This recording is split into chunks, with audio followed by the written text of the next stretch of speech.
Ngibingelele kuwe laleli, ngiyathemba uyaphila-ke. Mina ngisacela kuwe-ke laphana-ke ukuthi-ke uma ngabe usamusha-ke kulo-ke leli khasi-ke leli-ke, wenze okulungile-ke laphana-ke ucindezele-ke ibhathini subscribe nje, akubizi imali, kumahhala nje ukhishwa nesenti-ke elimnyama-ke leli-ke, khona uzokwazi ukuthi uthole nezinye iy'ndaba-ke ezintsha engizobe ngikuletha nje kulona-ke leli khasi-ke leli-ke. So, ukuze ngingakuphuzi ley'ndaba-ke, ongakwenza njengamanje usicindezele ibhathini u-subscribe njengamanje-ke.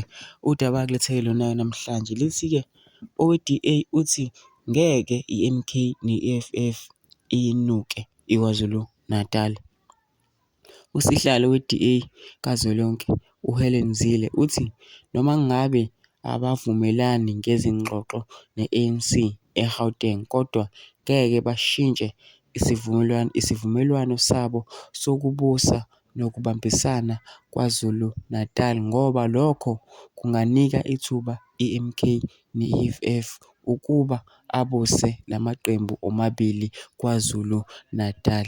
Kusho-ke uHelen Zille-ke laphana-ke we-DA. Mina ngisacela lapha ungene ama-comment section-ke ufushe umbono wakho ngalo-ke lolu daba-ke lolu-ke ukuthi-ke wena-ke ucabanga kanjani-ke. Masicindezele nebhathini nje subscribe nje, akubizi imali, kumahhala nje ukhishwa nesenti-ke elimnyama-ke leli-ke, khona uzokwazi uthole nezinye iy'ndaba ezintsha-ke kulo-ke leli khasi-ke leli-ke kusukela-ke manje.